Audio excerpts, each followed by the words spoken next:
Bonjour à tous, j'espère que vous allez bien. Voilà, et ben ouais, là vous devez vous interroger sur le pourquoi du comment on n'est pas en pleine nature, voilà. Et comme je l'avais fait précédemment avec les Rainforest volume 3, 4, 5, et ben c'est-à-dire qu'on a un temps pas très bon à Lyon, on a du vent, mélangé de la pluie. Comme j'ai déjà fait l'expérience avec l'avant-dernière Rainforest et malheureusement j'ai abîmé 2 pochettes de disques, donc je voulais pas réitérer, hein, par respect pour le vinyle. Voilà, ouais. Donc on fait ça dans mon antre, voilà, chez moi dans ma grotte. Imaginez que les vinyles c'est des arbres, voilà, histoire de prendre un peu l'air, voilà, c'est tout ce que je peux vous proposer, je suis désolé, hein. Mais voilà, c'est indépendamment de notre bon vouloir, voilà, nous sommes que des êtres humains et la nature aura toujours raison. Voilà, vinyle ou pas vinyle, voilà. Eh bien bonjour à tous, j'espère que vous allez bien, que vous profitez même de ce petit week-end à rallonge pour certains.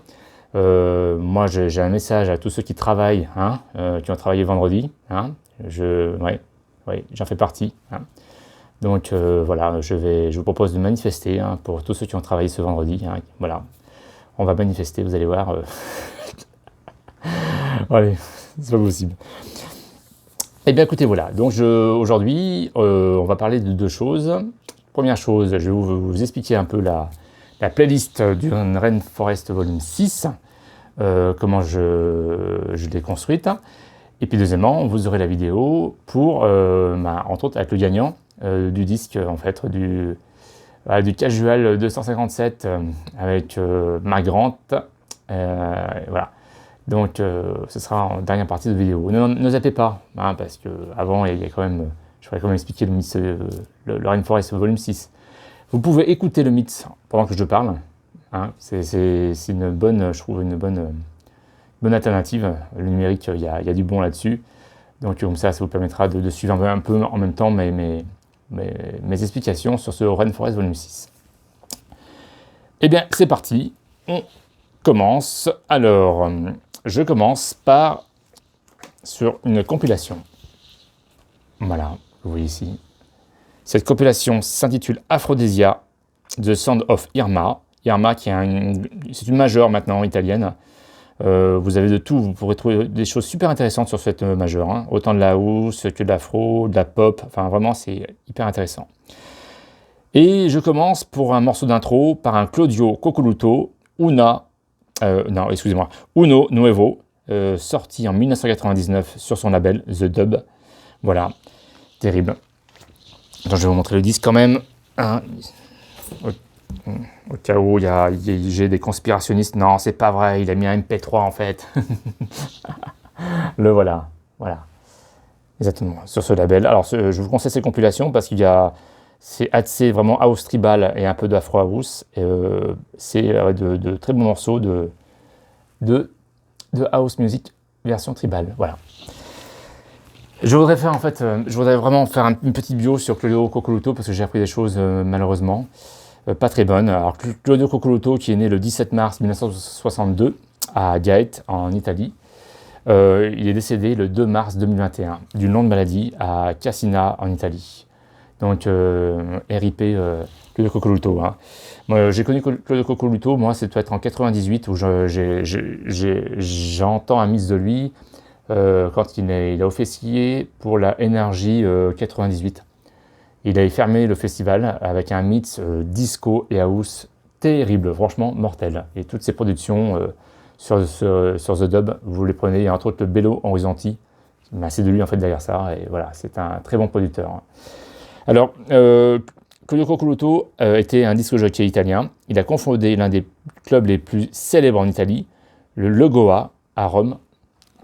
En 2006, il s'est présenté au Parlement pour le parti libertaire de gauche Rosa nel Pugno. Il a même fait de la politique, j'ai appris ça. À 13 ans, Claudio Coccoluto avait commencé à être le DJ dans le magasin d'électroménager de son père à Gaeta. Alors, c'est une ville balnéaire à mi-chemin entre Rome et Naples. Claudio Coccoluto a été le premier DJ européen à mixer au Sound Factory Bar à New York. Ça, c'est incroyable. Voilà, donc, paix à son âme avec le Cocoloto. Hein. Voilà. Ensuite, je continue sur une autre compilation, bien française cette fois-ci. Hein. Voilà. Vous l'aurez tous reconnu. C'est le Respect Is Burning présente Respect to DJ Deep.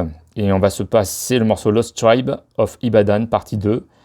Bien sûr, un morceau produit par Kerry Chandler et Jeroen Seidenman, avec le morceau Avare, sorti sur Sphere en 2000. Voilà. Donc, super compilation, hein. Pareil, hein. Vous avez une sélection de DJ Deep, de toute façon, une sélection très exigeante, on n'est pas étonné de sa part. Voilà. Ce qui m'amène en fait à faire de vous proposer une petite bio de DJ Deep. Pourquoi je vous propose une bio de DJ Deep? Parce que j'avais une discussion un jour avec Fred d'Inardisc qui me disait quelque chose de juste. Il m'a dit, on a eu la chance de connaître dans les années 90 la house music. Il y avait tout à construire et puis il y avait tout à apprendre. Et on avait des guides. Alors, les guides, c'était Laurent Garnier, DJ Deep, il y avait Dimitri from Paris, il y avait Alex from Tokyo, il y avait Didier Sinclair, enfin, une panoplie de Eric Roy, ouais. Entre autres, voilà. Et ces DJ nous ont éduqués. Moi, j'ai pas peur du mot éduquer, hein, vraiment. Donc, voilà. Moi, DJ Deep aussi, on n'avait pas Nova à Lyon, hein, pour des raisons de mafia, on va dire, de radio à Lyon. Jean-François Bizot, qui était lyonnais en plus, hein, qui était créateur de Radio Nova, s'est battu presque toute sa vie pour avoir une antenne à Lyon. Et maintenant, on l'a enfin, hein, mais il a fallu que Nova parasite malheureusement une radio associative à Lyon pour avoir accès aux diffusions des programmes. Mais bon, on a Radio Nova, enfin une radio, on va dire privée, de qualité, voilà. Et à l'époque, c'était RFI qui retransmettait les mix qu'officiait Cyril sur Radio Nova en 97, je crois. Et voilà, moi j'étais toujours sur RFI le samedi soir à écouter, paf, et à éduquer mes oreilles sur la hausse de qualité. Hein. Sachant que, vous verrez dans la bio, hein, Cyril, ça a été notre guide en fait, vraiment, ça a été notre guide. Hein, je redis le mot guide. Hein. Parce que c'est lui qui on va dire, a acheté des disques à l'étranger, digéré ses sélections, et nous, voilà, on avait du concentré de qualité en termes de house music grâce à lui. Alors, DJ Deep, hein, de son vrai nom, Cyril Étienne de Rozay, est un DJ producteur parisien de musique électronique. À 5 ans. Là, non, mais j'imagine Cyril derrière l'écran dire quoi, 5 ans? Non, mais moi à 5 ans, il n'y a rien du tout. Ouais, parce que j'ai su que on est tous un peu pareil. Quand on voit certaines bios de DJ à 5 ans à découvrir la house music, ouais, c'est ça, c'est bien mon gars. Bref, donc son engouement pour la house music date de sa découverte du titre à House You de Jungle Brother, sorti sur à l'époque Trats, qui le conduit à assister aux rares soirées house parisiennes des années 1988 à 1989, pour finalement rencontrer Laurent Garnier, qui l'invite à mixer à ses côtés aux Boys et à la Luna.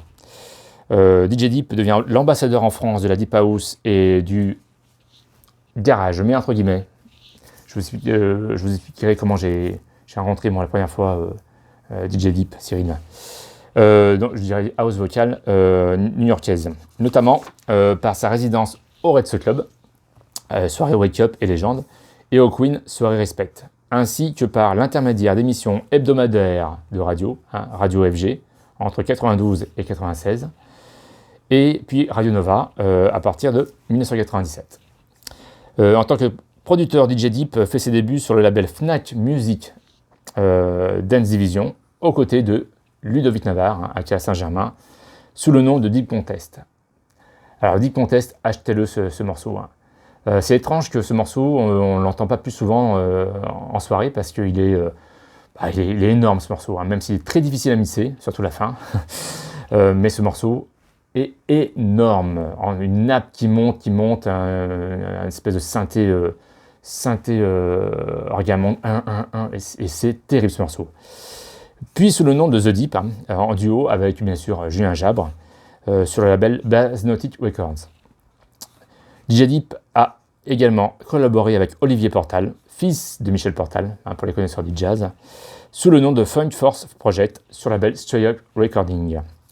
DJ Deep est également à la tête de 2 labels indépendants, House Music Records, que je vous conseille, et je remercie Cyril d'avoir sorti de super morceaux de Deep House de l'époque, en plus avec un son vraiment de très bonne qualité, parce que quand on retrouve les originaux, soit le vinyle il a vécu, alors soit le son, voilà.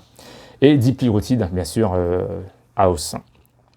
Entre guillemets, allez, un cocorico, parce que c'est une émission un peu spéciale lyonnaise, j'ai l'impression, vous verrez.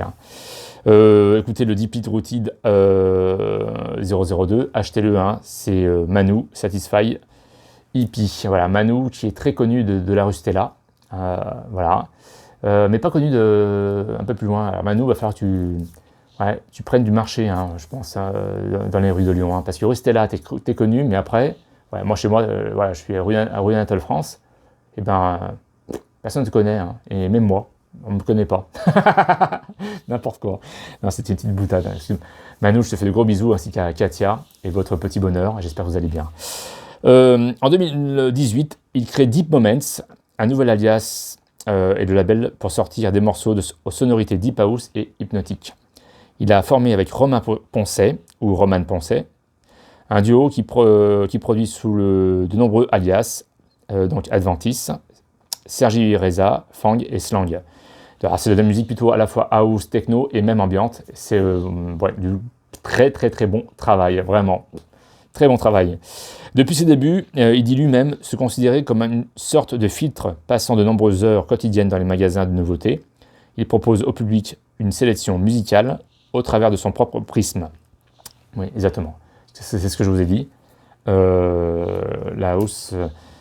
quand on écoute un mix de Cyril, on a du concentré de qualité, des choix bien ficelés de sa part. Moi, j'ai rencontré Cyril. Alors, vite fait, une petite anecdote. La première fois que je rencontre Cyril, c'est que Jean-Phi de l'Ambassade est un club très bon club à Lyon. Qui en fait, Jean-Philippe reprend l'ambassade et nomme en fait en résident Ludovic Allen et Manu, et aussi tous les 2 mois il propose à Cyril d'avoir une résidence à l'ambassade. Cyril a accepté, et moi pour la première fois je demande à Jean-Philippe, je fais Jean-Philippe, est-ce que je pourrais faire l'interview de Cyril ce vendredi? Et il me dit, écoute, Cyril, tout dépend comment il sera disposé ou pas. Cyril n'aime pas trop les interviews, donc, mais on peut essayer. Je me pointe à l'ambassade très tôt, à 11h30, Cyril était assis, Jean-Philippe me présente à Cyril, il dit oui, voilà, Chris, il a une émission de radio depuis pas mal de temps, il défend la house, il souhaiterait faire ton interview. Cyril me salue, il me dit écoute, pour l'interview, pour le moment, non, pas trop, mais voilà. Bon, j'insiste pas, bien sûr. Voilà. 15 minutes plus tard, Cyril se lève, vient à ma rencontre, il me dit bon, si tu veux l'interview, c'est maintenant. Voilà, on a en maximum 20 minutes, c'est après je prends les platines. On va donc en face de l'ambassade à l'hôtel où dormait Cyril. On va dans le petit salon au rez-de-chaussée. Et je commence mon interview en fait. Il y avait Jean-Philippe, Chan, Cyril et moi. Je commence mon interview. Il y a la 4e question. En fait, j'emploie le mot garage. Et là, Cyril, en fait, il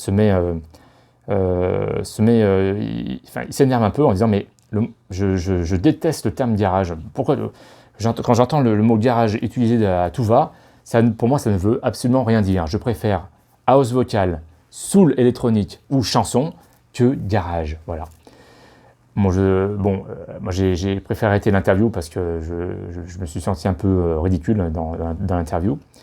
Donc je suis parti, il est vite me rejoindre, il m'a dit écoute Chris, ce soir laisse tomber, j'ai un caractère un peu de cochon, continue à faire ton émission et continue à défendre ce club. Et voilà, et puis depuis, bien sûr, avec Cyril, on a de bonnes relations. En fait, ma question, je la pose à Cyril, Cyril, pourquoi, toi, le terme garage, à l'époque, te dérangeait? Je suis curieux de savoir pourquoi, en fait. Parce que ce terme garage, il a été tellement utilisé, et même par les DJ américains. Pourquoi toi, il t'a gêné? Voilà, c'était juste ma question. Donc, je serais très heureux que tu puisses y répondre. Voilà. Voilà. Ensuite, eh ben, écoutez, on continue, comme je vous l'ai dit, avec toujours sa compilation Aphrodisia. Mais là, on se passe un morceau, le Gestofunk, le Stellar. On se passe le Stellar de Gestofunk, hein, le Stellar Funk, sorti en 1998 sur Irma Records. Voilà. C'est juste un morceau de percussion, tout simplement. Des percussions qui montent, qui montent, qui montent, et qui finissent en saturation, tout simplement. Voilà. Ensuite, et ben voilà, le disque a gagné. C'est celui-là, bien sûr. Hein. C'est le Braston Holmes et Mark Grant, The Revival, le morceau, sur Casual Record 259, sorti en 1997. Alors, petite historique hein, de Casual, donc Casual Record, il y a plusieurs sous-divisions. Hein, vous avez Casual Music, Casual Production, Circuit Records, Daisy, Live et Relief Records, qui était la branche plutôt hard house de Casual. Donc derrière ça, bien sûr, c'est Curtis Alan Jones, hein, dit Green Velvet, dit Cashmere, hein, qui crée ce label avec comme employé à l'époque Derrick Carter en 1992, incroyable. Et bien sûr, c'est un label qui nous vient de Chicago. Voilà. Donc, écoutez, j'ai été sur Discog pour faire un listing de ce que je vous conseille d'écouter. Hein. Je ne vais pas vous faire un listing parce que c'est tellement long, mais en vue des artistes sortis, bon, bien sûr, Cashmere, DJ, bien sûr, Ron Trent, Norman Jambel, vous avez Spencer Quincy, vous avez DJ Snake, vous avez, écoutez, sur ce label, Glenn Underground, André Harris, Jennifer Harris, Moonman, bon, voilà, j'ai dit, voilà, entre autres, après c'est Cashmere, le label est encore pas mal en là-dessus, hein. Bon, bref, une panel d'artistes incroyable, pour un label incroyable.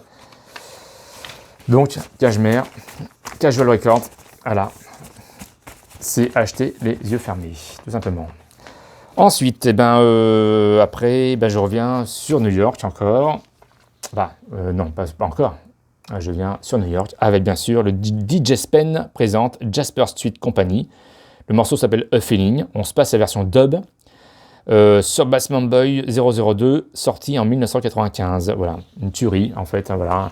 Un peu ce qu'on trouve avec Braston Holmes et Mark Grant, c'est un orgue qui tourne en rond. Voilà, c'est la même chose, sauf vous allez voir la différence de rythmique. Et à l'époque, c'était bien parce qu'on pouvait définir le son qui venait de Chicago et le son de New York. Voilà, c'est flagrant. Vous allez voir la différence. Ensuite, on continue avec un Rick Wade. Je montre comme ça. Ouais, c'est celui-là.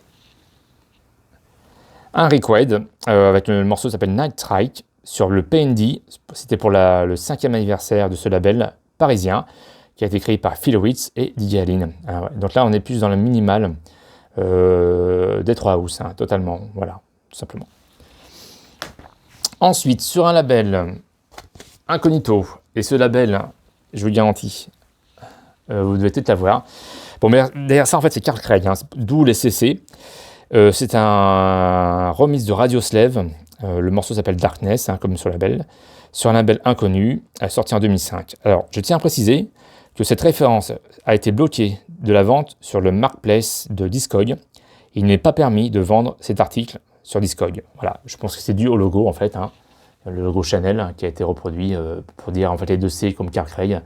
Et voilà, donc vous avez un disque ici qui est interdit en vente sur Discog. Voilà, une bonne paire, le rare, monophase bien sûr. Hein, voilà.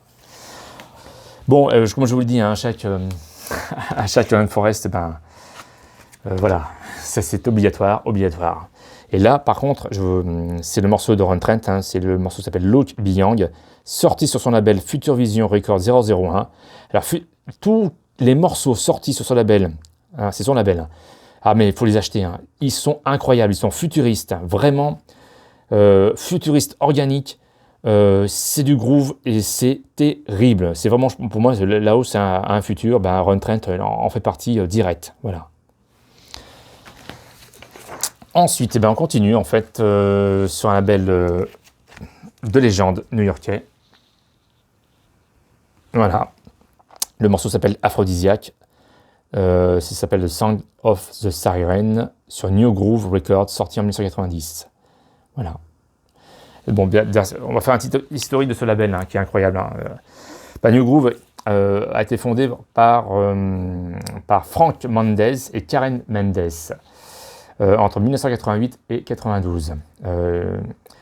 En fait, initialement, c'était juste pour sortir des productions de ces deux frères jumeaux, que sont les frères Reg, donc Reggie et Ronald Burrell, deux excellents producteurs qui, à la base, sortaient des morceaux R&B sur une majeure, Virgin Records. Ouais, ensuite, ils se sont mis à la house la plus extraordinaire. Alors, New Groove est devenu en fait rapidement un label de house plus branché de New York. New Groove avait commencé l'année précédente avec des disques comme My Love is Magic de Bas Noir et Your Love d'Aphrodisiac, voilà, en 1989. New Groove n'a jamais eu de gros succès commerciaux en termes de house music, mais bon, c'est totalement normal en vue des producteurs qui sont derrière. Donc, comme je vous l'ai dit, les frères Burrell, Bobby Conders, mortel, Frankie Bones, je veux dire, avec eux, on ne peut pas s'attendre à avoir de la house festif. Non, on a vraiment de la house pure underground. Voilà. Alors là, j'ai appris quelque chose sur ce label, vous allez voir, incroyable. Mais le concept de label est allé de mieux en mieux. Parmi leurs producteurs se trouvait Kenny Dope Gonzalez, qui n'avait pas encore rencontré Little Rivera, qui proposa au label son projet Freestyle Orchestra. Alors écoutez mon dernier mix, le Rainforest Volume 5. Je commence par un Freestyle Orchestra, mais sorti sur Mo Record, le Mo 30 en fait. Et bien je ne savais pas que ce concept Freestyle Orchestra datait déjà de 90 avec Kenny Dope, qui n'avait pas encore rencontré Little Rivera. Bon, ensuite, New Groove a été concurrencé par un label qui arrive, qui est Rhythm Records. Ensuite, un gros label. En fait, New Groove est également lié à Henry Street. Ça aussi, je ne savais pas. Ouais, les sous-divisions sont incroyables. Voilà, donc, en fait, derrière New Groove, il y a bien sûr Dope Watts, le label de Kenny Dope, Jazzy Records, Massive B, Rage Rhythmic. Voilà, ce sont les gros labels voilà. Ensuite, je continue, mais là, je reviens sur Lyon. Voilà. Et là, on va parler vraiment de la scène lyonnaise sur ce label, dont il y a eu une sortie et qui ne... je ne sais même pas si on peut la trouver en vente, cette sortie. C'est un label No Record. No Record, c'est le label de Patrick Vidal. Et là on va en dire des choses, parce que c'est incroyable. Et moi, je vais vous jouer, en fait, c'est la seule sortie de ce label. Voilà.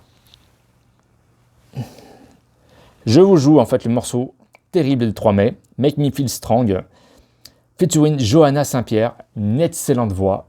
Je crois qu'elle caresse le morceau, en fait. Vraiment incroyable. Tout en douceur. Voilà. Sur No Record 001, c'est une pièce rare, donc voilà. Je remercie Patrick Vidal de me l'avoir offert à l'époque.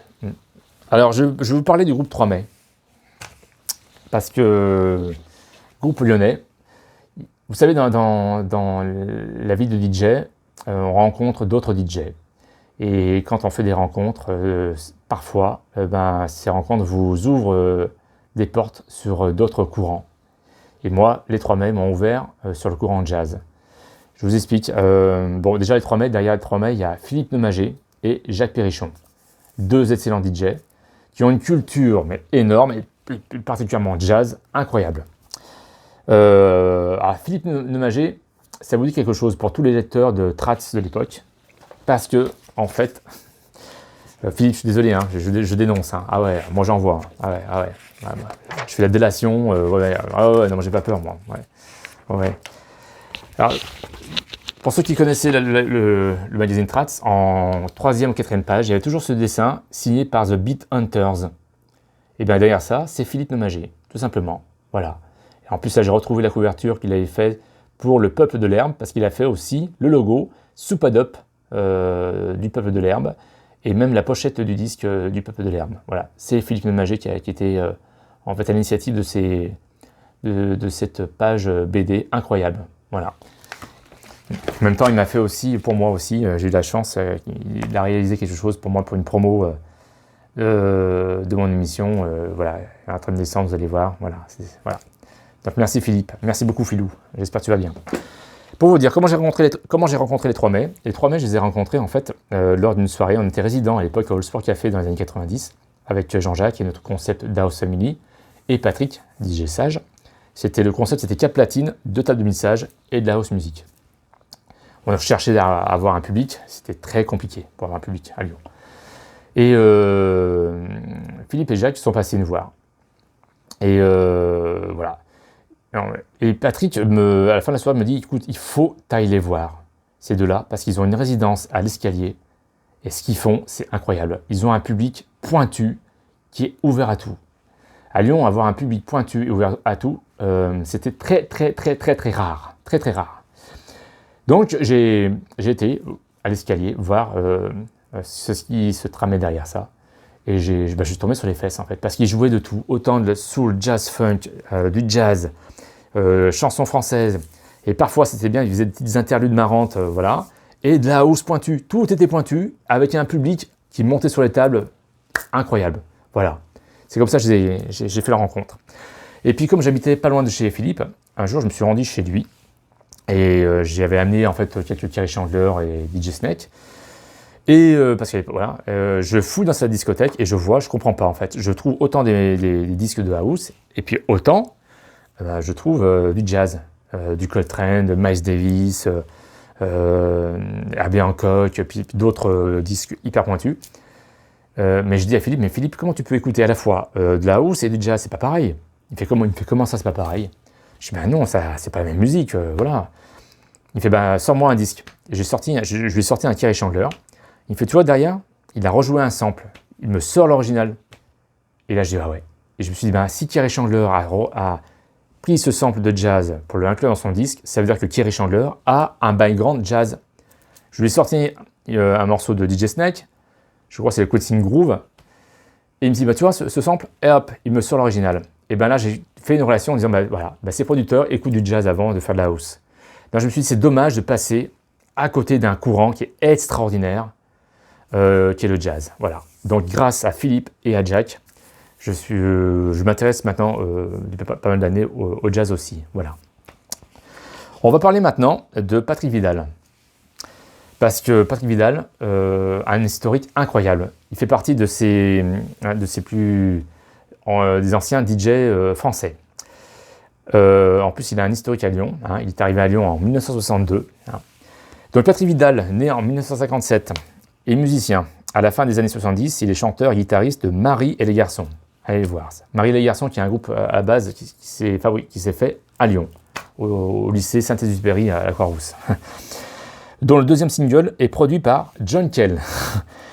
Le groupe a fait une tournée avec The Talking Heads et Patti Smith, direct. En 1980, Patrick Vidal a déménagé à New York pendant 2 ans. Au cours des années 80, il a dirigé le groupe Octobre, qui a soutenu David Bowie sur le 1982 Serious Moonlight Tour. Patrick Vidal a publié un certain nombre d'albums solo et des singles avant de former Discotique et Soutra avec Thomas Bourdeau. Alors Soutra, parlons de Soutra parce que Patrick Vidal, je le rencontre lors d'une soirée à Lyon, qu'il avait organisé sous une marque de téléphone que je ne dirai pas, entre autres, une grosse marque. Voilà, la soirée s'appelait yetparty.com et ils ont sorti en fait des volumes de Matsy, voilà. Et entre autres, vous avez le premier morceau, Music and Life. Et voilà, et je vais vous donner juste la description de ce morceau et aussi un groupe aussi 3 mai. Enfin, voilà.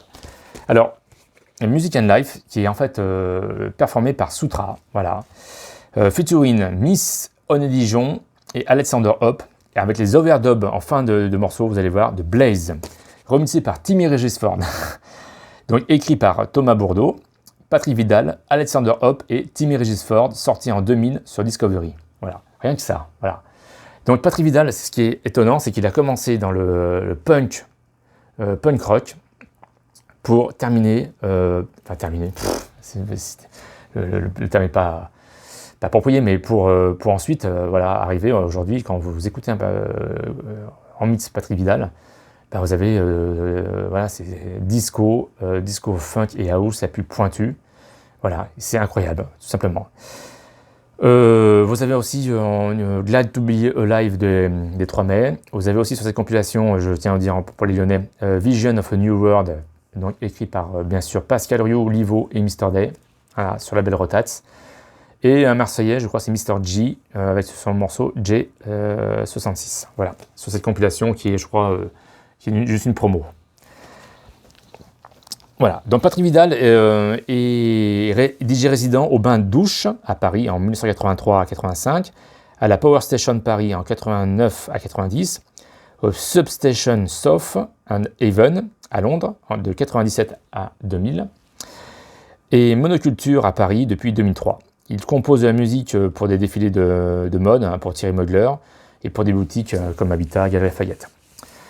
Il a aussi sorti sur un label lyonnais, Cocorico encore une fois, sur le label Diffus, c'est le Diffus 018, en collaboration avec Laurent Caligaris. Le morceau s'intitule What If You Never Sleep, voilà, sorti sur Diffus. Je crois que c'est en 2017, je crois. Enfin, ouais. Je tiens à saluer quand même Laurent Caligaris et Jacques Terrasse pour ce label qu'il porte très fortement et en plus qui résonne à l'étranger. Bravo les gars. Voilà, donc je mettrai tous les renseignements, entre autres sur Patrick Vidal, là où je me suis inspiré pour faire la bio, entre autres sur un site qui s'appelle buzzonwed.com, voilà. Et vous aurez, voilà, vous pouvez bien sûr écouter le mix, c'est pendant que je parle. Voilà pour cette programmation du Rainforest Volume 6. Moi je voulais vous remercier encore une fois de participer à cette vidéo. N'hésitez pas à commenter si vous avez des disques qui résonnent en vous, ou si vous avez des anecdotes, ou si vous voulez apporter des compléments d'information, mais vraiment, ce serait le top, ce serait vraiment c'est le but de ces vidéos. Pour ma part, je vais faire une petite pause, voilà, pas très longue, mais histoire de peut-être de voir ce que je peux apporter un peu plus dans le concept. Et voilà, et puis histoire que je ne veux pas vous saturer trop de vidéos aussi, hein. Voilà, c'est aussi ma crainte. Donc, écoutez, la vidéo qui suit, c'est vraiment le tirage au sort du gagnant de ce casual. Je vous remercie du fond du cœur de me suivre. À très bientôt. Et bien, écoutez, sur ce, on fait la prière du dimanche matin. Hein, Glenn Underground and Say Bay, House Music Will Never Die, Casual 261. Salut!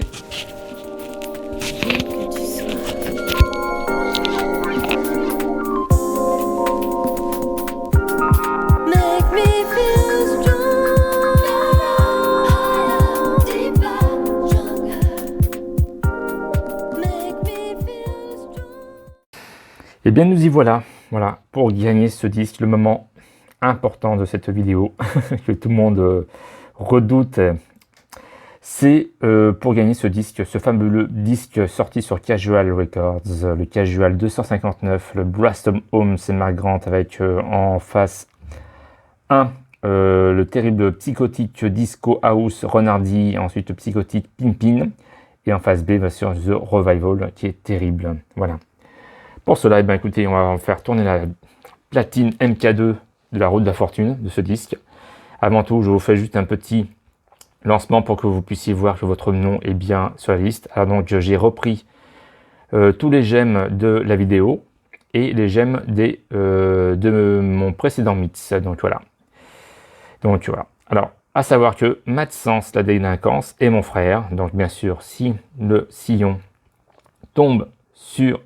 Si le diamant tombe sur Matsens, la délinquance, je referai tourner la platine. Mais bon, il a mis un j'aime, mon frérot, donc il a aussi l'honneur de faire participer de cette roue de la fortune. Voilà. Donc je le remercie. Ensuite, voilà, donc vous avez Stéphanie, Greges, Emmanuel, Fredo, Nico, Johanna, Saint-Pierre, Carlitos Guevara, Rodolphe, Lionel, Vincent Vidal, Yvan Lebleu, Jean-Jacques, Claire, Chris, Life Recorder, et voilà.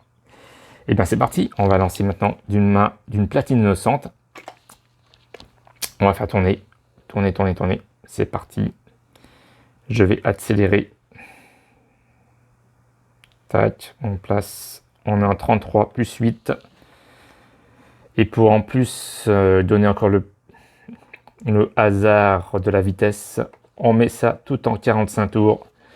Et dès que vous me dites stop, j'éteins, bien sûr, la platine. Attention, ah, j'ai entendu un stop. Et ben, on stop et on attend. Diga, diga, diga, diga, avec, voilà, doucement.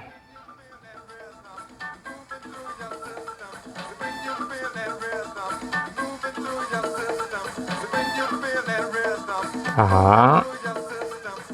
Ah. Paf. Et bien écoutez, c'est Nico Mechanix qui a remporté ce disque. Nico Mechanix que j'ai connu à l'époque avec Jamency, que je salue bien fort. Voilà, ben écoute Nico, je sais que toi t'es plus dans les tendances techno, mais je vous te garantis que ce disque va te satisfaire. Franchement, le voilà Osman Grant. Voilà. Et bien écoute, bravo Nico. Voilà, on se retrouve donc dans une prochaine vidéo avec, je pense, d'autres disques à gagner de ma collection, ne vous inquiétez pas. Il y aura d'autres façons de jouer, bien sûr. Donc, pas de souci. Voilà, je vous remercie à tous. Passez un bon Sunday.